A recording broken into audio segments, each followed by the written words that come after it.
नमस्कार। आयुर्वेद और योग दोनों में ही रोग 3 प्रकार के बताए गए हैं: आध्यात्मिक, आधिदैविक और आधिभौतिक। आध्यात्मिक यानी साइकिक और साइकोसोमैटिक, आधिदैविक कि एक्सीडेंट में किसी की मौत हो जाए या आग लग जाने से किसी की मौत हो जाए। आधिभौतिक यानी सुनामी आ जाए, बाढ़ आ जाए या फिर भूकंप आ जाए या कोई नेचुरल फायर हो जाए। मगर योग इसके अलावा भी सेहत की एक परिभाषा देते हैं। योग के मुताबिक कोई भी ऐसा स्वास्थ्य अच्छा नहीं कहलाएगा जो आध्यात्मिक मार्ग में रुकावट दे। कहने का तात्पर्य यह है कि जो आत्म साक्षात्कार के मार्ग में रुकावट दे, ऐसा भी अगर कोई दोष शरीर या मन में है तो वो भी एक रोग की निशानी है। ये बात तो तय है कि एक निरोगी काया वो है जिसके बॉडी और माइंड दोनों ही स्वस्थ हों। हम उन्हें स्वस्थ नहीं कह सकते जो फिजिकली केवल फिट हों लेकिन मेंटली बड़े वीक या दूसरे ही टेंजेंट पे हों। इसलिए ये बात बहुत समझने वाली है कि ऐसा क्या है योग में जो इस तरफ केवल इंसान का रुझाव ही नहीं करता, बल्कि उसके मन, बुद्धि और शरीर में क्या बदलाव लाता है कि वो व्यक्ति संपूर्ण रूप से स्वस्थ होता है। यानी उसके मन और शरीर दोनों में स्वस्थता दिखाई देती है, और वो है अभ्यास। वो एक ऐसा अभ्यास है योग कि जहाँ आपके मन, बुद्धि और चित्त में एक स्थिरता लाई जाती है। आत्म साक्षात्कार के मार्ग में सबसे बड़ी बात है एकाग्र चित्त होना, यानी फोकस होना। इसके लिए अभ्यास करना बहुत अनिवार्य है, और जिसमें आसनों और प्राणायाम का अभ्यास तो बहुत ही आवश्यक है। हमारी इस श्रृंखला में हमारा यही प्रयास रहा है कि हम आपको तमाम तरह के आसन न केवल करने की विधि बताएं, बल्कि ये भी बताएं कि उनको कैसे आसानी से उनके इम्प्रोवाइजेशन के जरिए किया जा सकता है। आज की हमारी इस श्रृंखला में हम आपको सबसे पहले सुप्त वीरासन सिखाने जा रहे हैं। तो चलिए सीखते हैं सुप्त वीरासन।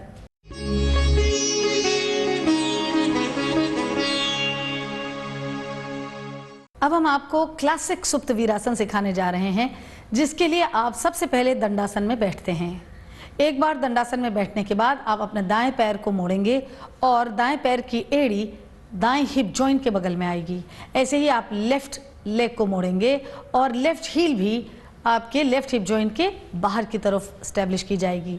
आप देख सकते हैं कि यहाँ जो पैर हैं वो पैरेलल हैं, यानी feet are parallel to the floor. Surabhi अपने दोनों पैर पैरेलल रखिए। और बहुत ही इंपॉर्टेंट चीज़ है कि आपके पैर की दोनों जो पैर हैं उनकी उंगलियां बिल्कुल खुली रहें। तो उनको आप अपने हाथों के ज़रिए खोल के बिल्कुल एक्सटेंड करके ज़मीन पे इस्टेब्लिश करेंगे। जिस दबाव से आपके पैर के अंगूठे का नाखून ज़मीन पे दबता है, उसी दबाव से आप छोटी पैर की उंगली के नाखून को भी दबाएंगे। सुरभि ने बहुत सुंदर तरीके से अपने सारे पैर के नकल्स को खोला है और उनके नाखूनों को स्प्रेड किया है। तो देखने वाली बात यह है कि मिस्टर आयंगर ने किस तरीके से बारीकी से ये तक ध्यान दिया कि एक एक उंगली का कोर, उनके नाखून, उनकी मेटाटार्सल्स, उनके एंकल सब पे बहुत ही गहरा काम हो, उनकी एक्सरसाइज हो, उन पे ब्लड सर्कुलेशन हो। सुप्त वीरासन से पहले आप वीरासन में बैठते हैं। वीरासन में बैठने के बाद आपने दोनों हाथ की हथेलियों को पैर के पंजों पे रखते हैं। ये आपके क्लासिक वीरासन की अवस्था है। यहाँ से आप अपनी दाईं एल्बो को ज़मीन पे रख के और फिर बाईं पूरे शरीर को फर्श पर रखते हैं। आप लेटे हुए हैं वीरासन की अवस्था में। आप देख सकते हैं सुरभि के दोनों घुटने जुड़े हुए हैं और हाथ आप अपने सर के ऊपर खींचते हुए ले जाएंगे, जिसमें हथेली के पीछे का हिस्सा ज़मीन को छू रहा है और हाथ की चौड़ाई कंधे की चौड़ाई के बराबर है। इस सुप्त वीरासन की अवस्था में अगर कोई बहुत ही बिगिनर हो तो हम उसे अलाउ करते हैं कि आप अपनी नीज सेपरेट कर लें, क्योंकि घुटनों में या तो दर्द या जलन हो सकती है। मगर एक अच्छे प्रैक्टिशनर को हम फोर्स करते हैं कि आप अपने दोनों घुटने जोड़ें। यहाँ फ्रंटल थाइस टर्न करके आउटसाइड इन जानी चाहिए, गर्दन मत खींचिए, और इसमें 2 मिनट से लेके 5 मिनट तक आप लेट सकते हैं। सुप्त वीरासन में एक बड़ी खास बात जो ध्यान देने वाली है वो ये कि ये खाना खाने के तुरंत बाद किया जा सकता है। ऐसे 2 ही आसन हैं, बद्धकोण और वीरासन, जिनको आप सुप्त अवस्था में और सिटिंग अवस्था में खाने के तुरंत बाद यानी भोजन के तुरंत बाद बैठ सकते हैं इनमें। अन्यथा कोई भी आसन आप भोजन के 3 घंटे से पहले करने के बाद 3 घंटे से पहले नहीं कर सकते हैं। तो ये बात सिद्ध होती है कि ये डाइजेशन के लिए बहुत अच्छा है। इसके अलावा जिसको पैरों में दर्द हो, जैसे एथलीट हैं, उनके लिए बहुत अच्छा है। लेग पेन को दूर करता है बहुत जल्दी। जिनको शियाटिक हो उनके लिए बहुत अच्छा है। पेल्विक गर्डल और एब्डोमिनल एरिया में इसमें ब्लड का सर्कुलेशन बहुत बढ़ता है। आप देख सकते हैं कि इनकी विसरा या ट्रंक जो है वो बहुत खूबसूरती से एक्सटेंड हुई है, तो विसरल ऑर्गन्स को एक लेंथ वाइज एक्सटेंशन मिलता है, तो ऑर्गेनिक बॉडी रिलैक्स होती है। ये बहुत अच्छा है उन लोगों के लिए जो हाइपर स्ट्रेस हैं। तो सुप्त वीरासन एक बहुत ही बेहतरीन अवस्था है जिसमें 2 मिनट से 5 मिनट तक किसी भी समय लेटा जा सकता है। कह तो दिया हमने बहुत आसानी से, और सुरभि ने बहुत बखूबी बड़ी आसानी से दिखा भी दिया, लेकिन हर एक का शरीर इतना लचीला हो ये कोई ज़रूरी नहीं है। सबके शरीर में कहीं भी दर्द नहीं हो ये भी ज़रूरी नहीं है। तो तमाम ऐसे लोगों के लिए जो शायद ये आसान से पोज को देख के भी कह रहे कि बाप रे हम नहीं कर सकते, उनके लिए हम अब सिखाने जा रहे हैं एक बहुत ही आसान इम्प्रोवाइजेशन सुप्त वीरासन का। लेकिन उससे पहले हम जब इस अवस्था में आप लेट गए तो हमारे लिए बताना ज़रूरी है कि आप इससे निकलेंगे कैसे। तो आप अपने हाथों को अपने शरीर के दोनों ओर वापस लाएंगे और हाथ के पंजों से फर्श को दबाएंगे। सांस लेते हुए चिन और चेस्ट उठाते हुए आप ऊपर आ जाएंगे। फिर एक बार अपने हाथ के पंजों को आप सोल के ऊपर रखेंगे और वीरासन में वापस क्लासिक वीरासन में बैठेंगे। फिर धीरे धीरे आप अपने एक एक टांग को खोलेंगे और दंडासन में वापस आ जाएंगे, ताकि आप पुनः अपने टांगों को खींच के, अगर उनमें थोड़ी सी देर के बाद ऐसा होता है कि आपको लगे कि पैर में जो है सुन्न हो रहे हैं, तो उसको आप खींच के एक्सटेंड करके पुनः नॉर्मल सर्कुलेशन के साथ वापस ले आएंगे।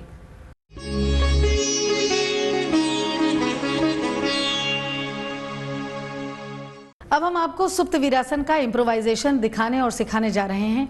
ये एक ऐसा अद्भुत इम्प्रोवाइजेशन है कि इसमें तमाम तरह की दिक्कतों को हमने एक साथ संभालने की कोशिश की है। जिन व्यक्तियों के टखने यानी एंकल्स बड़े स्टिफ हों या पेनफुल हों उनके लिए भी इसमें समाधान है, या जिनके घुटने में तकलीफ हो उनके लिए भी समाधान है, और वो तमाम लोग जिनकी बॉडी स्टिफ हो या स्पाइन में दर्द हो वो भी इसे बड़ी आसानी से कर सकते हैं। आप देख सकते हैं इसके लिए हमने कुछ तैयारी की है कि हमने 3 लेंथ वाइज फोल्डेड ब्लैंकेट्स रखी हैं, उसके ऊपर एक गाव तकिया या बोल्स्टर रखी है जो सीढ़ी नुमा स्ट्रक्चर में प्लेस की गई है, और उसके ऊपर गर्दन को सपोर्ट करने के लिए एक हाफ फोल्ड ब्लैंकेट है। आप साइड में देख सकते हैं हमने 2 छोटे कट पीस फोम्स भी रखे हैं, ताकि जिनके घुटनों में दर्द हो वो इनको फोल्ड करके उनके पीछे लगा के अपने घुटनों को दर्द से मुक्त कर सकते हैं। तो आइए देखते हैं कि सुरभि इसमें कैसे बैठती हैं। सुरभि आप नील डाउन करेंगी और ब्लैंकेट पे सिर्फ बटक बोन और टेल बोन ही रखी जाएगी, थाई का कोई पार्ट नहीं आएगा। एक बार आप सीधे अच्छे से बैठ गए तो आप अपनी नी की पोजीशन देखेंगे कि नी दोनों आपस में जुड़े हैं या नहीं।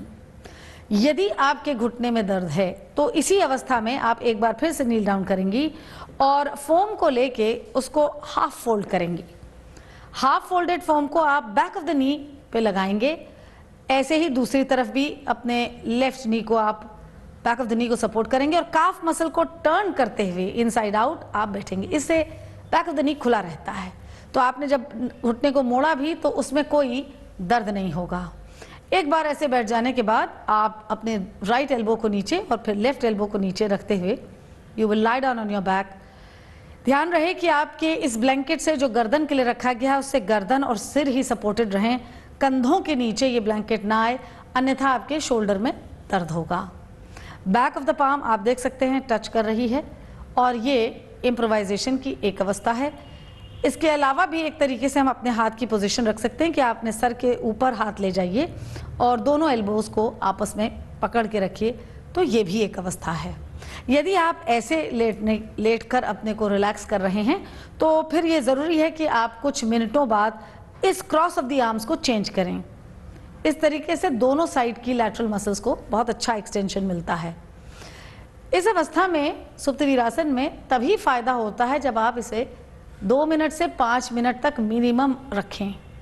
जब आप इस तरह से उपकरणों को सजाते हैं अपने लिए और उस पर अपने शरीर का इस्तेमाल करते हैं तो बड़े आराम से आप बिना किसी टेंशन के और बिना किसी दर्द के इसमें लेट सकते हैं। और जब इसमें आप लेट पाते हैं तो 2 से 5 मिनट तक तो आपको इसके अद्भुत लाभ अपने शरीर में महसूस होने लगते हैं। अब इस अवस्था से बाहर निकलने के लिए आप सबसे पहले अपने हाथ की जो क्रॉसिंग है उसको खोलेंगे और पाम्स को फर्श पे रखेंगे, उनको दबाते हुए चिन और चेस्ट को उठाते हुए सांस लेते हुए आप उठ जाएंगे। याद रखिएगा कि आपको अपने हाथ की हथेलियों को फर्श पे जोर से दबाना है ताकि आपकी कमर पे कोई झटका ना आए और सीना उठाते हुए आप इस अवस्था से बाहर निकलेंगे। फिर आप अपने पैरों में से जो छोटे कट पीस के फोम है वो निकाल लीजिए और इस अवस्था से बाहर होके आप ताड़ासन या दंडासन किसी में भी इस अवस्था को समाप्त कर सकते हैं। सुरभि जैसे अभी दंडासन में बैठी हैं और इसको आप निकल के इस अवस्था से ताड़ासन में भी आ सकते हैं। तो कोई भी प्रकार इस अवस्था को समाप्त करने के लिए बिल्कुल ठीक रहेगा। हमें यकीन है कि आप इस इम्प्रोवाइजेशन को अपने अभ्यास में ज़रूर शामिल करेंगे।